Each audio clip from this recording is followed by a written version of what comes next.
Tout le monde, alors pour cette nouvelle vidéo, petite présentation du deck Didi, donc un deck euh, fusion synchro qui n'est pas encore présente, Xyz, donc un petit deck qui tourne pas mal quoi pour l'instant, mais qui tournera encore mieux avec le structure deck, donc voilà. Et, bon, il y a des proxys, donc, comme vous l'avez pu voir là par exemple, même dans l'extra je me retrouve avec des proxys parce que je n'ai pas tout, parce que donc ils sont assez simples à avoir dans l'ensemble, mais pour tout ce qui touche à l'extra et à la, au pendule, c'est assez compliqué. Donc, avec des, des pendules, oui, comme je disais. Euh, donc, pour l'instant, on se trouve sans Syntho dans ce deck et sans les synchros parce que tout sortira dans le deck de structure qui sort au cours de cette année. Du moins, on l'espère. Bon, il y a forte chance que ça sort. Avec des nouvelles pendules, du moins, de la nouvelle fusion, d'après ce que j'ai vu, et de la nouvelle Xyz. Encore. Donc bon, bah je vais commencer par présenter le deck. Bon, j'enlève l'extra, je sépare ça, tac. Voilà. Voilà. Donc dans ma compo, alors j'ai mis 3 cartes Pellery. Donc elle qui fait tourner assez bien le deck, donc obligatoirement 3-3. Donc c'est une pendule qui se joue plus dans la, dans la zone monstre normale, parce que c'est une bonne carte qui tourne. De Galilée, donc c'est niveau 1 à 10. Exactement, ça fait une belle pendule avec beaucoup d'invocations. Donc on peut invoquer par exemple Ragnarok qui permet de faire une invocation spé d'une 10 donc du cimetière, donc ça peut être intéressant quoi, parce que si on fait revenir une par exemple une Didi d'un certain niveau, enfin du moins Berformette, on peut faire une petite Xyz. Euh, Léonidas, donc la pendule à 3. Tourbillon Slim, donc elle et l'autre que vous verrez juste après, c'est les cartes importantes du deck. Donc, merde, je mets l'extra, j'en ai un peu besoin. Donc c'est les cartes importantes du deck. Donc en fait, sans eux, vous allez rien faire. Eux, elle se trouve en combo avec une autre, donc en fait on l'a en main, on la prend avec celle que vous verrez après, donc je vais vous faire voir vite fait là, hop, Necroslim donc x3. Donc en fait c'est là et c'est là ils tournent ensemble. Parce que dès que vous les possédez en main, vous prenez Tourbillon Slim, vous l'envoyez au cimetière avec Necroslim, vous faites une fusion. Donc Oracle, qui est la fusion la plus intéressante grâce à l'histoire des contrats que vous allez voir qui vous fait Descent des Life points. Donc vous les mettez au cimetière. Puis après, effet de Necroslim, du cimetière, vous la bannissez avec elle et vous faites une deuxième oracle. Donc deux oracles en un tour, c'est hyper cool.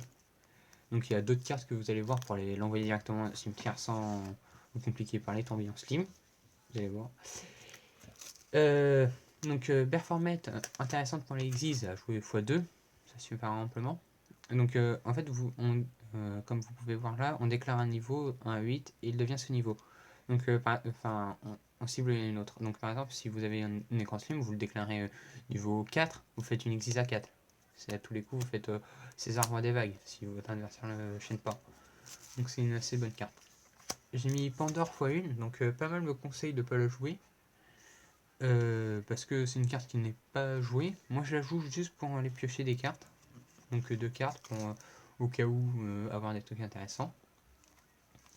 Peine de démon, donc pas. Il y en a qui trouvent ça pas utile aussi. Moi je la joue parce qu'elle est assez cool, elle permet d'envoyer Necroslim au cimetière. Euh, donc changement de contrat. Contrat des ténèbres avec la sorcière. Donc soit on envoie une double D, soit un contrat au cimetière et puis on détruit un monstre. Donc ça c'est assez cool quoi. Ça permet de éviter les gros monstres en rapide de votre adversaire. Contrat des ténèbres avec des erreurs x2. Blanchissement de contrat x une ou deux comme vous voulez, selon la version que vous jouez. Moi je la joue x2 parce qu'elle est assez cool. Vous défaussez les contrats, vous gagnez 1000. Donc si vous avez plus d'oracle, c'est important. Parce qu'en fait, comme vous allez voir, contrat, par exemple, contrat des ténèbres avec Error, donc tous les contrats des ténèbres, vont vous faire perdre 1000 à chaque stand biphase. Donc là, comme vous pouvez voir à la fin. Donc elle, on l'active et on envoie les contrats sur le terrain. Et on gagne 1000 pour chaque contrat envoyé. Et on pioche autant de cartes qui a été envoyé. Donc par exemple, si vous envoyez 3 contrats, vous gagnez 3000 et vous piochez 3, 3 contrats. Ressources humaines, donc une carte qui mélange 3 cartes. Mélanger 3 cartes dans le deck de toutes les combinaisons possibles, depuis votre main, terrain ou cimetière donc, et les zones pendules, et je peux ajouter 2 dés, double dés depuis mon deck, donc pour récupérer du moins pour aller faire chercher Tourbillon Slim et Nécroslim rapidement, c'est assez cool avec les savants. Ah non, x3 en fait. Contrat des ténèbres avec la porte, x3, qui est une carte qui vous fait chercher un monstre Didi, donc Tourbillon Slim. Si vous l'avez en main dès le premier tour, c'est parfait parce que si vous avez Nécroslim, vous faites ça, Tourbillon Slim, vous allez chercher. Ou si vous avez Tourbillon Slim dans la main et ça, vous faites ça, vous allez chercher Nécroslim, vous faites dès le premier tour Oracle 2 fois sur votre terrain à 2008. Vous perdez pas les dommages parce que effet d'Oracle que vous allez voir après. En fait, tout ce qui est dommages infligés par des effets, vous les gagnez à la place. Contrat des ténèbres avec le roi marée. Donc elle, c'est pour faire les fusions de, par exemple, d'une double D, enfin d'une triple D. Si par exemple César a besoin de 2 triple D. Donc triple D, c'est souvent soit des monstres de l'extra, soit des monstres qui se trouvent que pour l'instant Léonidas et Ragnarok. Donc très intéressante pour faire à partir des fusions. J'ai mis automomification. Donc en fait, elle sélectionne un monstre que je contrôle et je l'envoie au cimetière. Donc vous pouvez jouer Foolish Burial, donc sacrifice inutile en français, qui est une carte qui vous permettra d'aller défausser. Donc pour Nécroslim rapidement.